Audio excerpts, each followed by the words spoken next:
Et à côté de vous, Lambert Oui. Wilson, il y a un certain Guillaume Meurice. C'est moi. Qui pratique aussi l'enquête, les fondamentaux du journalisme. Je C'est sais que ça. vous y êtes sensible, alors c'est à vous. Oui, bah écoutez, Fifi, c'est fini. Hein, Fillon, voilà, il est tellement cramé que Jeanne d'Arc à côté, on a l'impression que c'est un coup de soleil. Mais c'est pas grave, c'est pas grave. Moi, j'ai trouvé mon candidat pour les présidentielles, celui qu'on appelle le plan B. B comme Balkany. Balkany, évidemment. Patoche 2017. D'abord parce qu'il fait des efforts, Patrick. Il a remboursé ses dettes à la mairie de Levallois. On l'a rappelé il y a quelques jours, Alex, dans le Tous les journal jours, de depuis 17h17. On le dit, voilà. Et c'était même pas un ivre virgule. Non. Il était à jeun. Il a remboursé vraiment ses dettes à jeun. Et ensuite, j'ai vérifié, il n'est plus impliqué que dans 74 affaires judiciaires. Ce qui en fait certainement le mec de droite le plus honnête du moment. Alors c'est décidé, je suis allé faire sa campagne ce matin sur le marché de Levallois-Perret, dans son fief, et j'ai trouvé un premier soutien. Un bon maire fait un bon président. Ça fait plaisir, d'accord. Qu'est-ce qu'il a fait de bien à la mairie, par exemple, Patrick? Qu'est-ce qu'il a fait? Il a fait des monuments publics, notamment le conservatoire, la piscine, il s'occupe bien des gens. Et en plus, il est honnête. Ça, c'est autre chose. Oui, voilà. Non, mais voilà. Faut pas non plus tout avoir. Faut faire la part des choses. Il s'occupe bien des gens, de son fils, par exemple, hein, qui est mis en examen aussi pour blanchiment de fraude fiscale. Mais bon, c'est cette famille. Voilà, c'est le père en fils. Et c'est pas François Fillon qui nous dira le contraire. Hein, la famille. Attends, François, il est capable de rémunérer son chien 4 000 €. Ses morpions 200 € chacun. Ben voilà. Parce que c'est important, c'est la famille. À propos de famille, il y a encore des gens à Levallois qui défendent François Fillon. J'en ai rencontré un avec qui j'ai parlé de Pénélope. Cette femme qui paraît assez un peu sauvage et timide, veut peut-être pas non plus dévoiler qu'elle travaillait pour lui, peut-être que tout ça c'est un consensus familial. Une question de timidité pour vous.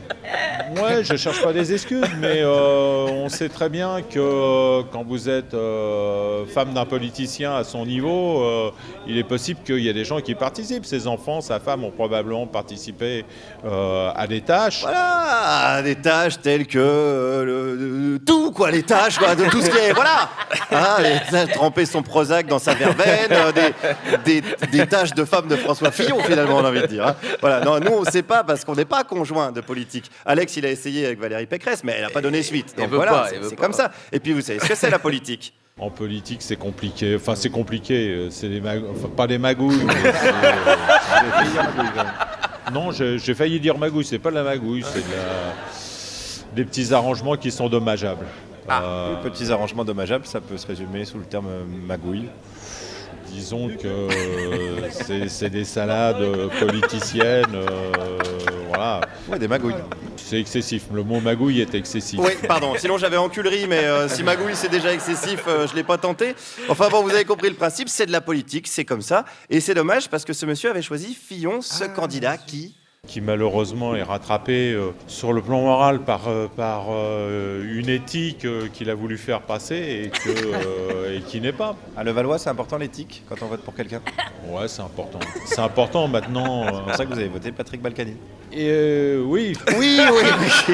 Ben oui, sinon il aurait voté directement Don Corleone, mais il n'y avait pas de bulletin à son nom, donc voilà. En tout cas, ils aiment leur mère, c'est ça qui est important. Ils aiment Patrick, mais ça arrange pas trop mes affaires. Écoutez, cette dame, est-ce qu'elle veut que Patrick devienne président de la République? Oh non, mais non. Ça serait pas mal que ce soit lui, non? Pourquoi voulez-vous? Non, moi je le trouve bien comme maire. Hein. Je veux pas qu'il s'en aille. Ah oui, mais il serait super en tant que président. Non, qu'il reste avec nous. Je vous sens un peu égoïste, vous voulez le garder pour vous? Oui, voilà. Je veux pas qu'il s'en aille. Oh, elle est mignonne. Mais oui, mais comment on va faire, nous? Nous aussi, on l'aime, Patoche. Non au partage des richesses, oui au partage du patoche. Je suis désolé. Parce que moi, en plus, j'ai tout prévu, j'ai même le slogan. Si le slogan, c'était « Balkany, la vérité ». La vérité. Balkany, la vérité. Oui. Ça fait un bon slogan. Balkanini, la vérité ou Balkany quoi? Ah non, pas Balkanini, la vérité, sinon on retombe sur du Fillon. Non. Alors Balkany, la probité, j'avais Balkanique, son maire, hein, comme dirait par exemple, comme aurait pu le dire Thomas Croisière, hein, le fils caché de Raymond Devos et des grosses têtes. Enfin bon, j'ai du mal quand même à m'en sortir pour arracher leur maire aux habitants, mais c'est pas grave, j'ai rencontré une dame qui avait une alternative. Il y a Larcher, par exemple. Ah, Larcher plutôt que Balkany. Bah écoutez, il a l'air de se mettre en avant. Bon, Larcher, ça serait un homme nouveau, ça serait une nouvelle tête. Bah ouais. Oui, vous trouvez? Un nouveau ventre. Ah Il finira pas au violon, l'archer. Ouais, voilà, pas mal. C'est un festival, bravo, bravo. Un nouveau ventre, c'est pas mal aussi, un nouveau centre, un nouveau ventre. Voilà, c'est une belle métaphore. D'ailleurs, à propos de ventre, peut-être qu'il serait temps de s'organiser au lieu d'attendre bêtement de savoir à quelle sauce on va encore se faire bouffer. Guillaume Meurice, merci. Et rappelons donc que tous ces habitants, enfin ces électeurs de Patrick Balkany sont donc complices de tout ça. Bah, quelque part, oui, Malheureusement. oui, on pourrait aller On vient de jusque-là. s'en rendre bien encore compte. C'est vrai, on devrait mettre directement des grillages autour de Levallois-Perret et considérer que c'est Fleury-Mérogis. C'est marrant parce qu'ils n'ont pas la langue de bois du tout. Hein. Ils disent Non, quand non, même ils des sont choses, hein. assez, non, non, Ouais. ils sont assez cool. Décomplexé. Ouais, C'est ce qu'on décomplexés. appelle le décomplexé, effectivement.